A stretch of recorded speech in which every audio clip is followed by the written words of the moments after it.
Si se humillare mi pueblo, sanaré su tierra.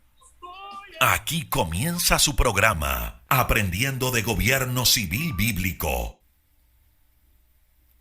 ¿Te has preguntado cuál es la forma de gobierno correcta propuesta en la Biblia para una persona, una familia y una nación? Tus respuestas aquí, con el doctor Ricardo Molina, director de la Facultad de Educación de la Universidad de las Naciones en Bucaramanga, Colombia.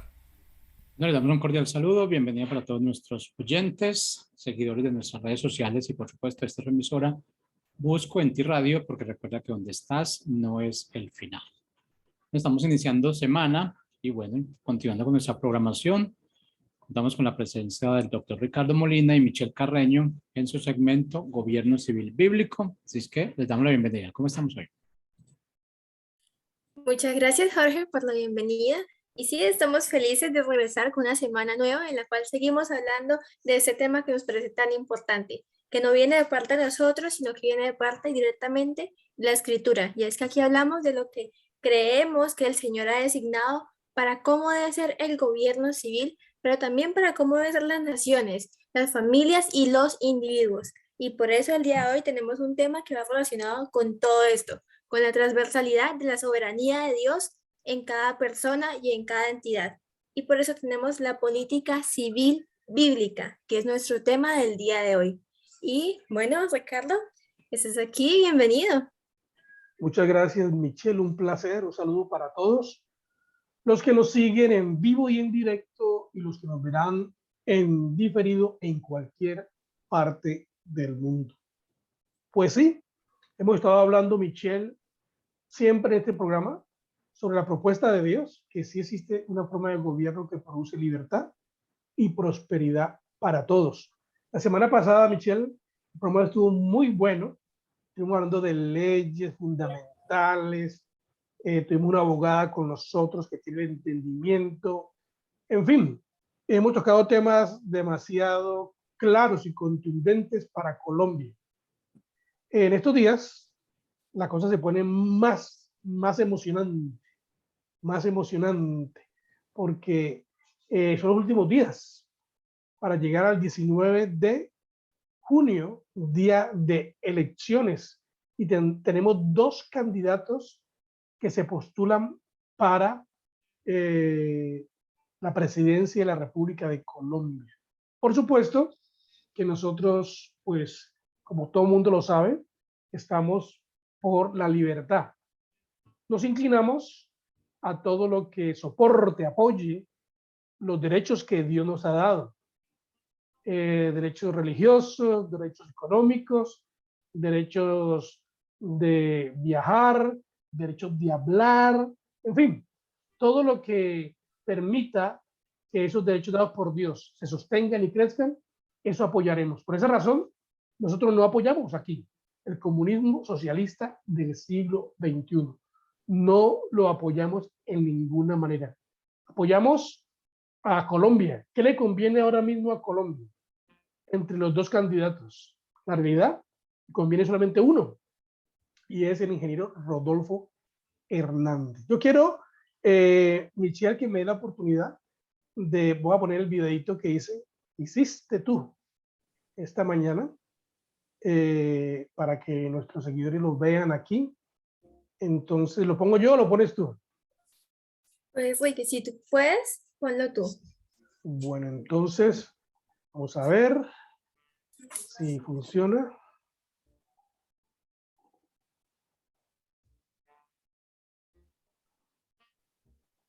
Soy Ricardo Molina, pastor y coordinador de Colombia Justa Libre Santander. En este momento, esta última semana, antes de las elecciones del 19 de junio, no podemos continuar siendo políticamente correctos. Quiero inspirar a Santander. Tenemos la oportunidad de tener no solamente un presidente santanderiano, sino de tener en él una persona que contrarresta la izquierda pura y el socialismo y con quien los colombianos y los santanderianos tendremos garantías de continuar con nuestras libertades fundamentales. Les invito para que este 19 de junio votemos santanderianos, siempre adelante, ni un paso atrás. Votemos por Rodolfo Hernández. Votemos por Colombia, por la libertad. No es tiempo de pensar en votar en blanco, no es tiempo de pensar en la apatía. Dios nos colocó para que elijamos nuestro próximo presidente, la persona que va a estar 4 años dirigiendo el país. Y nos corresponde ser cristianos coherentes en orar, interceder, porque estamos en guerra espiritual, y actuar votando por la libertad que la representa ahora mismo Rodolfo Hernández. Bendiciones. Muy bien, Michelle. Muy buen video. Felicitaciones. Aprovecho No, para porque el autor fuiste tú. aprovecho que hablamos de que estamos en guerra espiritual. Esto que está pasando ahorita mismo aquí en Colombia es pura guerra espiritual. O sea, es guerra entre la luz y las tinieblas. Una guerra entre la verdad y la mentira. Una guerra entre la libertad y la esclavitud. Una guerra frontal. Pero primero uno tiene que ganar la batalla espiritualmente. Por eso hay que orar. Y luego de orar, entonces ir a votar. Entonces, este viernes aprovecho para decirles que tenemos vigilia aquí en el kilómetro 9 de 7 a 12 de la noche. Están invitados todos los que quieran subir de Bucaramanga, de Girón, de Piedecuesta, de Florida Blanca. Están invitados, si quieren venir a orar con nosotros, esas 5 horitas de 7 a 12 de la noche, bienvenidos. Estamos orando y luego domingo iremos a votar por la libertad de Colombia. Bueno, el tema, entramos porque este tema para mí es emocionante, Michelle, ¿sabes por qué? Porque nosotros hablamos de políticas que el gobierno coloca, la gente piensa que el gobierno es el que tiene que decidir cuánto me gano, el gobierno es el que tiene que decidir dónde yo voy a estudiar, el gobierno es el que tiene que decir qué estrato soy, el gobierno es el que tiene que decir todo lo que yo hago. Y pues esta idea es una idea de dependencia, en donde siempre hemos dejado que sea el gobierno el que haga las políticas para todo. Pero porque nos hemos olvidado, Michelle, que la Biblia tiene políticas para todo, políticas civiles, porque es que es el dilema, Michelle y oyentes, y es que pensamos que la Biblia solamente es para la iglesia, para que son normas espirituales, normas de adoración, normas de alabanza, normas de cómo hacer un culto. No, señores, la Biblia es un libro civil. Todas las leyes que están en la Biblia son para aplicarlas en una sociedad civil, en una nación.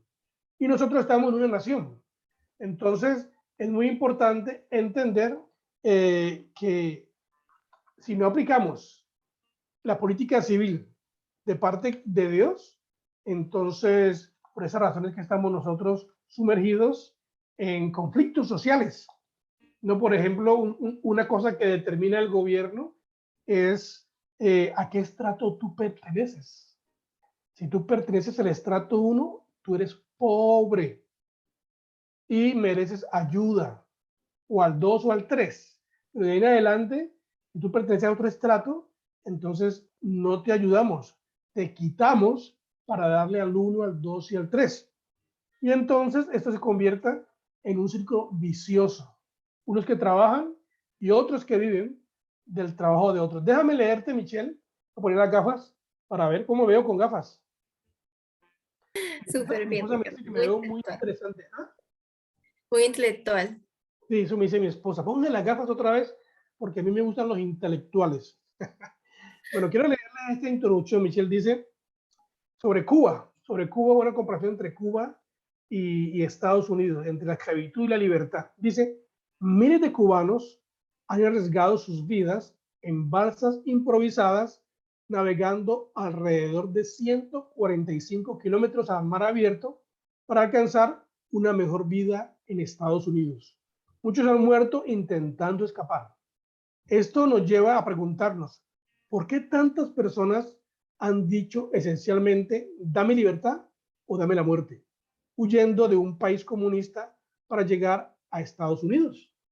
Estados Unidos es la tierra de la libertad, incluyendo un grado asombroso de libertad económica, dando como resultado uno de los más altos estándares de calidad de vida en el mundo.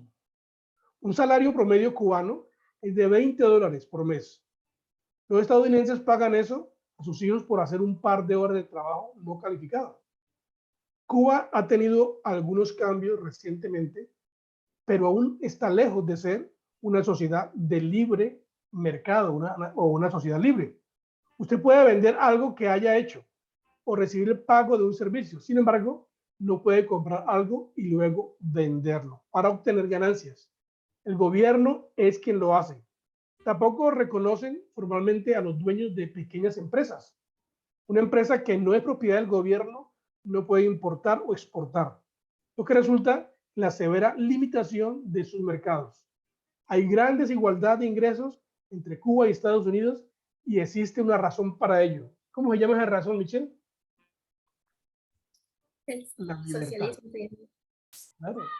La diferencia grande entre Cuba y Estados Unidos financieramente es la libertad. Porque, pues, en los países libres, ellos son libres para generar sus propios recursos. Y las políticas civiles, entonces, respaldan esa libertad, no la coartan, como los países de tendencia izquierdista o comunista. Colombia es un país de tendencia, ¿no? De tendencia, no es totalmente, pero es de tendencia. Hay unos países que son fuertemente comunistas, socialistas, y pues el ejemplo tenemos muchos de esos, ¿no, Michelle?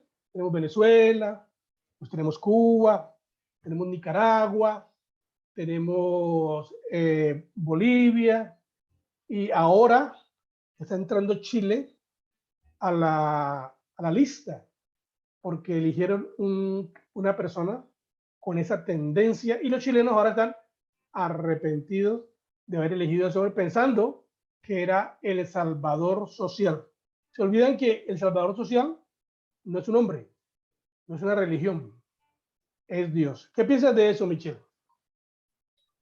Creo que el texto que leíste fue muy acertado y fue una descripción muy hábil de lo que pasa en un país que sigue las ideas que van, bueno, digamos que por la línea de Adam Smith o directamente por la línea de Dios para cómo es la economía, y un país que se decanta por las ideas de Marx, por las ideas de que todo es materialista, por las ideas de que, bueno, entonces si alguien tiene más, pues quitémosle porque eso es injusto. Y yo creo que eso es justamente lo que está pasando aquí en Colombia y pues ya podemos verlo claramente. Y es que justamente recuerdo que anoche estábamos viendo un programa de Los Informantes y estaban pasándolo por RCN, Caracol, no recuerdo. Y el punto es que daban como un documental entero hablando pues de Petro y de sus ideas y como poniéndolo súper alto. Y él mismo con sus palabras decía, lo que nosotros queremos es quitarle una pequeña cantidad a los que tienen más y dárselo a los que tienen menos. Y cuando dice esas palabras que suenan como tan bonitas o como tan, uy, que Robin Hood llegó a Colombia, puede que muchos le compren este mensaje. Pero luego nos damos cuenta de otros países como Cuba, como Venezuela, los que mencionaste ahorita, y vemos que ese sistema de gobierno, que suena tan lindo para algunos, realmente es un sistema que trae esclavitud y que trae una pobreza para todos. Entonces sí, creo que es bien preocupante, Rick. Y además, bueno, ya hemos hablado un poquito acerca de políticas, pero creo que cabe pues definir lo que es la política antes de continuar. Y es Claro que sí, dale. Sí, según el diccionario Noah Webster, la política comprende la constitución fundamental o el marco del gobierno civil en un estado o reino. pero también comprende los sistemas de medidas que el soberano de un país adopta y aplica, según se adapte mejor a los intereses de una nación. Y también dice que en general es el ejercicio de la autoridad y se hace para promover el bienestar público. Excelente, excelente. Una cosa que yo quería resaltar, tener en mente para comenzar, pues fuera de todo lo que hemos dicho, que es importante también, es que la primera cosa de la política pública civil de Dios es que Dios respeta la libertad de conciencia. Libertad de conciencia es clave dentro de un sistema civil a la manera de Dios. Es decir, en donde no se viole ni se obligue a que la gente crea o haga lo que no está bien demarcado o lo que él no siente que es libre para hacerlo. Entonces, si su conciencia lo acusa y no le permite porque está violando unas leyes, sobre todo las leyes morales de Dios, entonces nadie, ningún gobierno ni ninguna persona puede obligar a que una persona crea en algo. Por ejemplo, nosotros somos evangélicos, yo soy evangélico, mi filosofía es evangélica, pero la idea es que la gente conozca a Dios. Yo no puedo obligar a nadie para que sea cristiano, ni puedo forzarlo a que crea en lo que yo creo. La única forma de que una persona crea en lo que yo creo es instruirlo, es enseñarle y que la persona se sienta convencida que sí, que es lo que debe hacer o no debe hacerlo. Si decide que no, está en plena libertad. Y si decide que sí, pues también. Y cada decisión pues tiene consecuencias, ¿no? Cuando uno decide andar en la verdad, cuando uno decide vivir los principios, cuando uno decide alinearse a la idea original de Dios, pues le va bien. Y uno no tiene que ser adivino ni chamán para saber que si alguien va en contra de los principios de la libertad, pues le va a ir mal. Entonces, la libertad de conciencia es un principio de las políticas, de la política civil del reino de Dios. Entonces, déjenme leerles en Hechos 24:16, dice, y por esto procuro tener siempre una conciencia sin ofensa ante Dios y ante los hombres. Hechos 24:16. Entonces, ¿qué significa conciencia? Es aquello que aprueba o condena nuestras acciones. Es la propiedad interna más sagrada que Dios nos ha dado. Es la habilidad dada por Dios para hacernos conocer lo malo y lo bueno. Es lo que nos ayuda a hacer el bien por encima del mal. Tremenda esa parte, ¿no? La parte de que nos ayuda está por encima y la que nos permite hacer siempre lo correcto. Porque una cosa que yo creo, Michelle, es que el ser humano está diseñado para hacer lo correcto. ¿Qué piensas tú? Sí, y justamente con respecto a lo que estabas diciendo, venía a mi mente un ejemplo muy claro y que tenemos muy reciente y es esta lucha que teníamos y bueno, que todavía mantenemos contra este proyecto de ley que iba en contra de las terapias de conversión.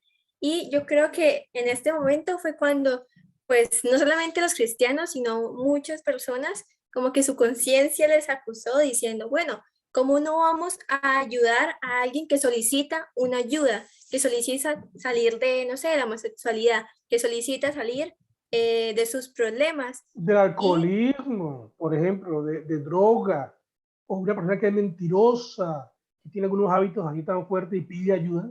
Imagínate.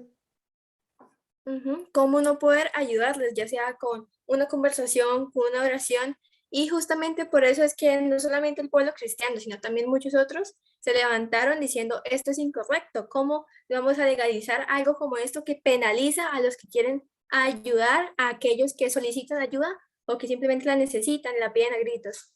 Y creo que pues podemos verlo también en la lucha que dio pues Carlos Acosta dentro del Congreso y el cómo aún mantenemos una conciencia que nos dice, que nos grita, no, no podemos permitir cosas como esta. que tergiversan lo bueno por lo malo y que nos digan que prestar ayuda a alguien es malo y que nos digan que el hecho de que alguien quiera tomar una decisión pero quiera volver atrás de esa decisión, eso es malo cuando es un derecho que fue instituido y que pues todos tenemos la libertad que tenemos de escoger y también de volver atrás. Ese es el problema que tenemos nosotros con congresistas que no tienen el temor de Dios, con congresistas que no tienen la idea correcta de lo que es el gobierno civil y que piensan que el Estado es el que manda, que el Estado es el que dice qué se debe hacer y qué no se debe hacer. Ese es un peligro, tener en el Congreso personas como esta. Bueno, gracias a Dios, muchos ahora de esos saldrán del Congreso, del Senado y la Cámara, pero bueno, también entran otros que han estado allí en el poder por mucho tiempo y algunos nuevos. Confiemos que esta gente pueda proponer cosas que vayan en orden de la libertad, que soporten el gobierno civil bíblico, porque es que el gobierno civil bíblico no está en nada en contra de cómo funciona una sociedad. Es que ese es el dilema, Michelle, que existe. Cuando la gente piensa en las leyes bíblicas, la gente piensa que son leyes de esclavitud. Nunca se ha visto en la historia. Las leyes bíblicas son para traer libertad personal, libertad familiar, libertad social, libertad económica, libertad en la creatividad, libertad en los deportes, libertad para hacer todo lo bien, Michelle, todo lo bueno. Sí, Molina, y también en cuanto a esto, yo creo que podemos preguntarnos, pero ¿por qué pasa esto? ¿Por qué la gente entiende por Biblia un consenso de normas que lo restringen, que en lugar de libertad lo traen y lo acusan? Y es justamente por un desentendimiento de lo que hemos visto en la historia. Y es que, al contrario de lo que la gente piensa, cuando la Biblia llegó a la mano del pueblo y cuando la Biblia, bueno, en el momento de la reforma, cuando la Biblia se pasó a todas las personas, fue cuando vino un periodo de libertad para aquellas personas en las cuales no pasó que, todos se convirtieron de repente, pero sí pasó que aquellos que se convirtieron empezaron a actuar conforme a los principios bíblicos, que son trabajo, que son respeto, que son honor, que son defensa de la familia y que traen completa libertad, no solamente para aquel que se convierta, sino también para aquellos que están alrededor de él. Es que la Biblia, Michelle, tiene leyes que traen libertad en el área de la salud, por ejemplo. Tiene leyes que benefician a todos, por ejemplo, cómo se castiga a los que roban, a los malvados, qué hacer con ellos, cómo se puede hacer una sociedad justa. Pero cuando se aplica lo contrario, pues ocurre lo que está viviendo Colombia, por ejemplo, que es donde los malos, los asesinos, los que han dañado a mucha gente, el gobierno o la autoridad les da privilegios y oportunidades. Entonces el mensaje que se da aquí es que lo malo sí paga hacerlo. Si no hace lo malo, entonces va a tener algunos beneficios. Pero eso es un mensaje equivocado porque pues va en contra de lo que una sociedad en su razonamiento lógico acepta. La sociedad no acepta a gente que roba. Eso es bíblico, está en la Biblia, que no hay que robar. La sociedad no acepta gente que no trabaje. Eso también es bíblico. La Biblia dice que el que no trabaje, no coma. La sociedad misma no acepta a personas que dañan su identidad, que quieren corromper a los niños, a los jóvenes, con sus estilos de vida equivocados. Por eso está en la Biblia definido que Dios creó al hombre varón y hembra, y que los niños deben ser protegidos bajo la estructura de una familia compuesta entre un hombre y una mujer. Eso es normal. Eso las sociedades normales aceptan eso. Entonces, lo que yo quiero decir es que a veces se piensa que la Biblia está en contra de un funcionamiento social y civil y que uno se va a mantener si uno acepta eso, uno se mantiene diciendo, ay, gloria a Dios, aleluya, gloria a Dios, aleluya, y se vuelve como un robot. No, esa no es la idea bíblica. La idea bíblica es aplicar esos principios en todas las esferas de la sociedad, aplicarlos cuando uno va a trabajar. Por ejemplo, cuando uno va a trabajar, ¿qué es lo que tiene que hacer? Pues no robar. No robar. ¿Qué no robar? Pues el tiempo. ¿Por cuánto tiempo voy a trabajar? El contrato que yo dice es por cuántas horas. Voy a cumplir mi horario. Y fuera de esto, pues no voy a agarrar cosas de la persona o de la empresa que me contrató para llevármelos para mi casa. De ninguna manera. Ayer, Michelle, vimos un video de Gosaín, muy interesante. Un video, él hablando de cuál es el problema de una sociedad y que no es el gobierno.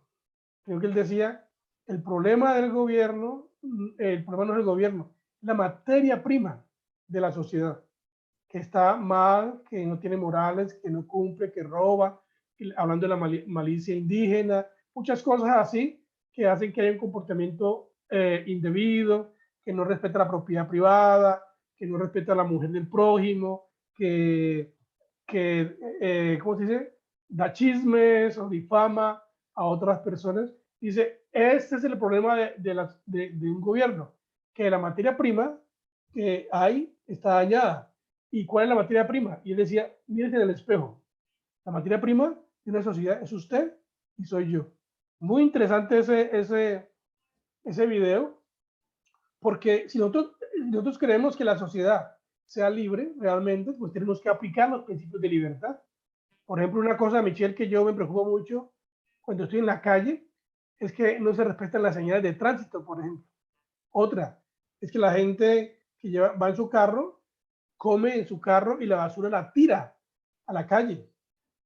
Otra cosa es que la gente se atraviesa las carreteras por donde no es, y no usa los puentes o no usa las jirafas, ¿cómo se llaman? Jirafas para pasar. Las cebras. Las, no es la jirafa, la cebra, gracias. Por eso que estás aquí, Michelle. Las cebras. Y comencemos a romper una cantidad de normas naturales que hay en la sociedad. Y eso pues trae problemas. Pero si aplicáramos las políticas públicas civiles que la Biblia enumera, te digo que cada persona, cada familia tendría un impulso integral, o sea, un impulso moral, porque si la persona era mentirosa, deja de mentir. Si la persona robaba, deja de robar. Si la persona era infiel, deja de ser infiel. Si la persona no trabajaba, comienza a trabajar. Si la persona le gustaba tomar la propiedad privada de otro, ya deja de hacerlo. Y entonces todo eso convierte a la persona en productiva, cuando la persona aplica las políticas públicas bíblicas. Este gobierno que tenemos ha hecho políticas públicas para todo el mundo. Dale, Michelle.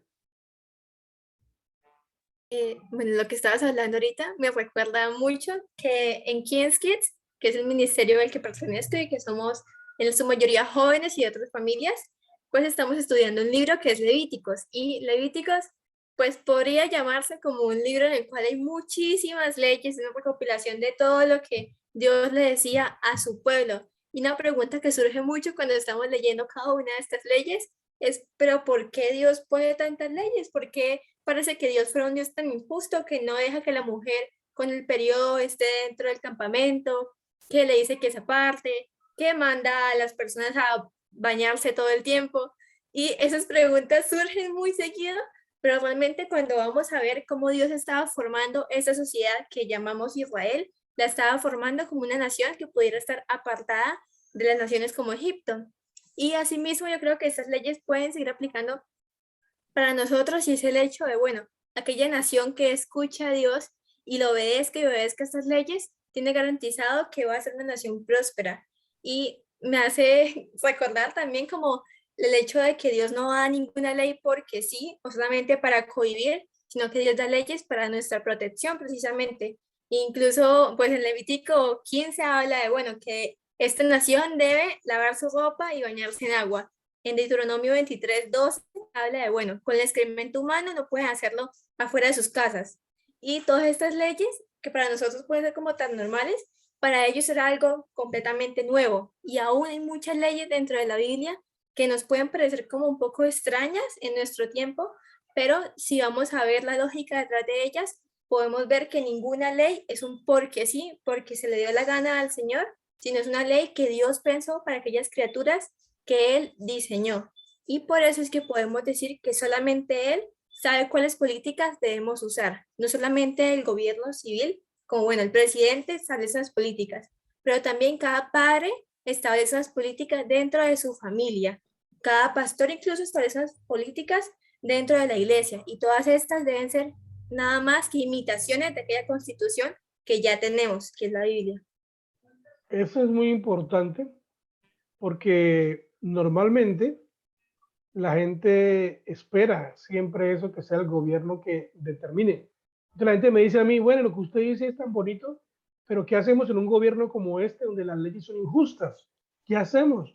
¿Cómo se puede cambiar esto? Bueno, les voy a dar la solución. No tenemos que esperar que el gobierno haga leyes nuevas. Nosotros debemos comenzar a aplicar las leyes de Dios en mi vida, en mi familia, en mi empresa, donde quiera que yo vaya, a aplicar las leyes de Dios que producen libertad integral. Y entonces, eso que yo hago comienza a influenciar a otras personas y la gente comienza a imitar lo que es correcto. Por eso que nosotros enseñamos aquí que los cambios, la transformación social, no comienza desde el gobierno en ninguna manera. Si necesitamos colocar personas claves en el gobierno, es verdad, pero la transformación no comienza colocando a este o aquel. La transformación comienza cuando cada colombiano, cuando cada ciudadano comienza a aplicar la política civil natural, la política civil de la razón, la política civil que está establecida en la Biblia.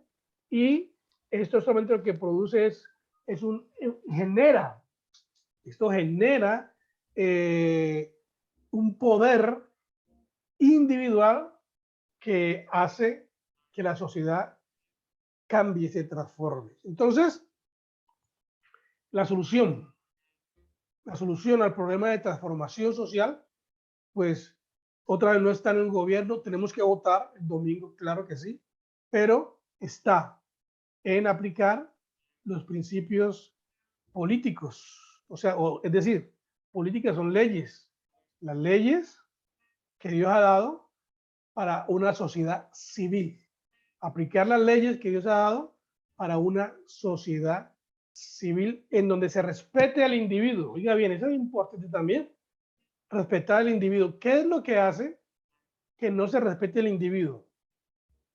Hoy en día, tristemente, estamos en que las personas no respetan al individuo y fácilmente una persona puede acuchillar a otro, entrarle un cuchillo en la barriga o puede pegarle un tiro en el cuerpo, como si fuera un animal, un gusano.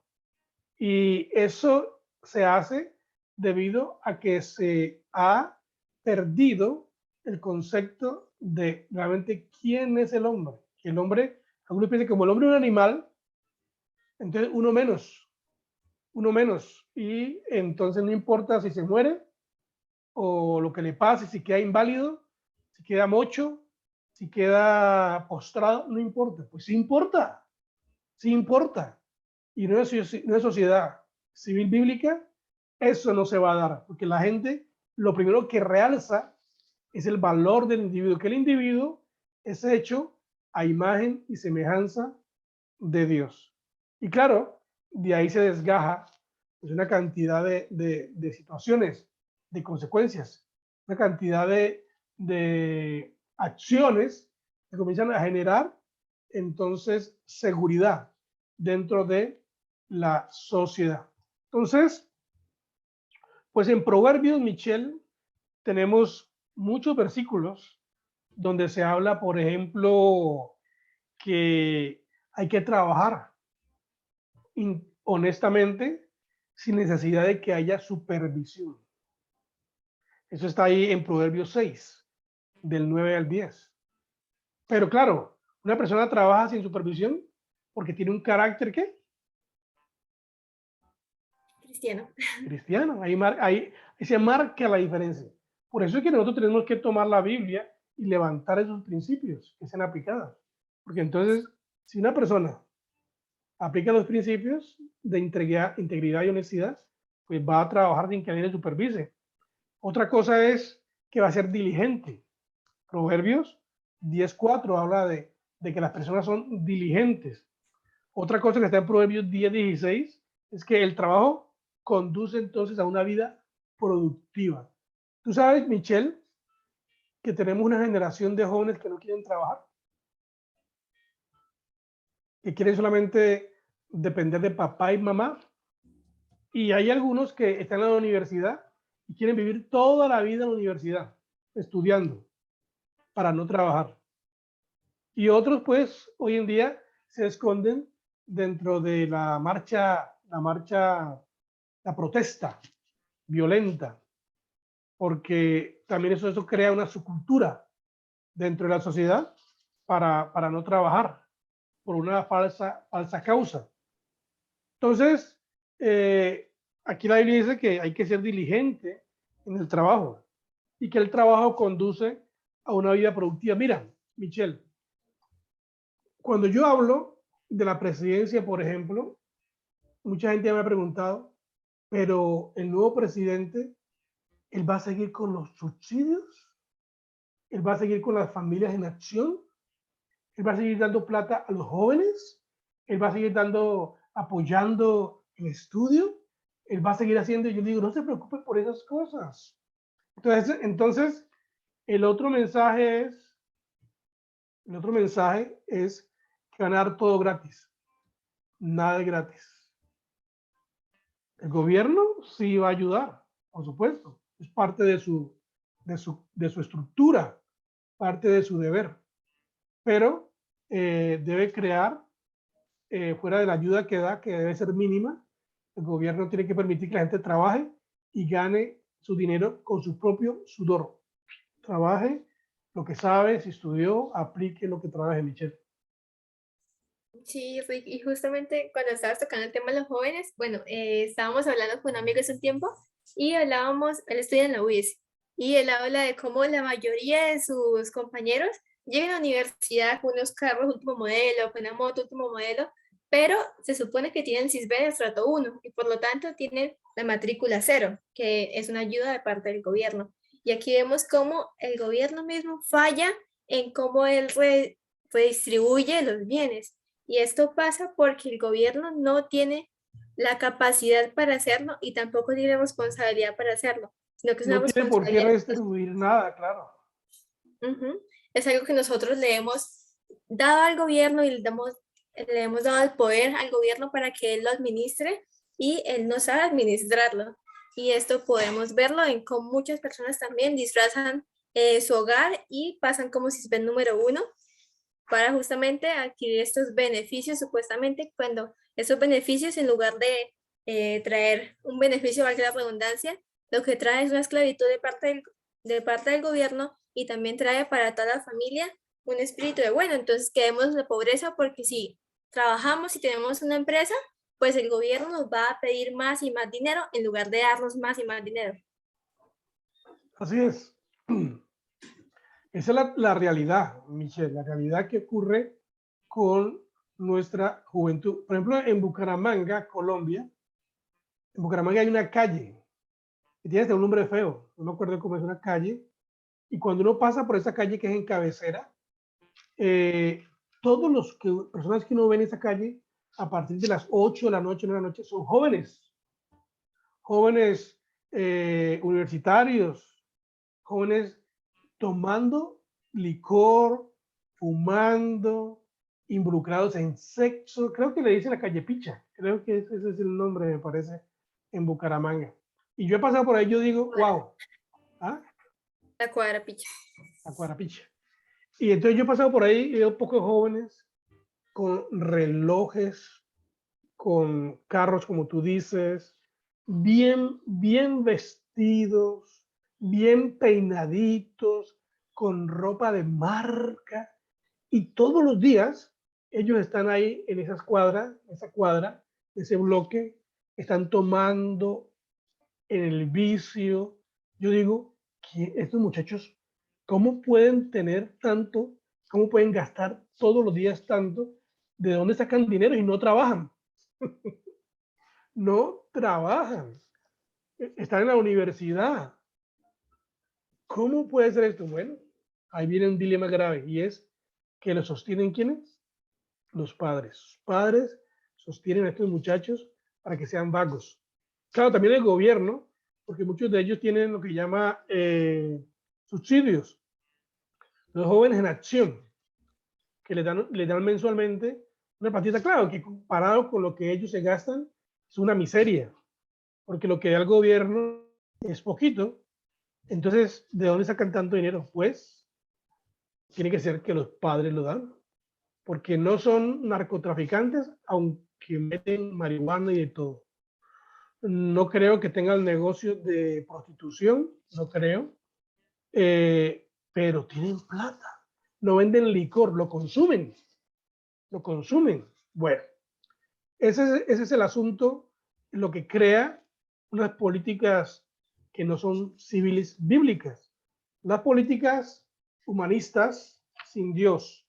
Y una de las cosas que estaba diciendo Michelle, que se pierde mucho, es la propiedad privada, ¿no? La propiedad privada, cuando no se aplica lo que dice la Biblia. Y John Locke, él dice, un gobierno no tiene otro fin, sino la preservación de la propiedad. Y eso pues es un pasaje bíblico, ¿no? ¿De dónde sale esa idea de John Locke? De la Biblia, que en ningún momento la Biblia dice que el gobierno existe para robarle a las personas, existe para proteger su propiedad privada. Y un gobierno con la idea bíblica que protege la propiedad privada va a hacer que una nación sea próspera. Yo siempre he dicho esto, Michelle, cuando una familia es próspera, la nación es próspera. Cuando una familia es pobre, la nación es pobre, Michelle.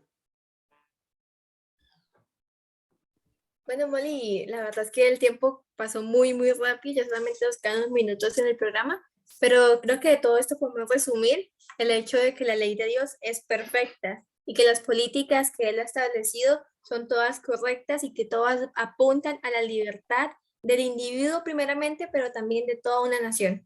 Y por eso debemos persistir en aquello que hemos aprendido y continuar aprendiendo más de Él, que lo único que quiere para nosotros es la libertad y que apliquemos esos principios en las decisiones como la que tenemos próximamente, que es la del voto presidencial.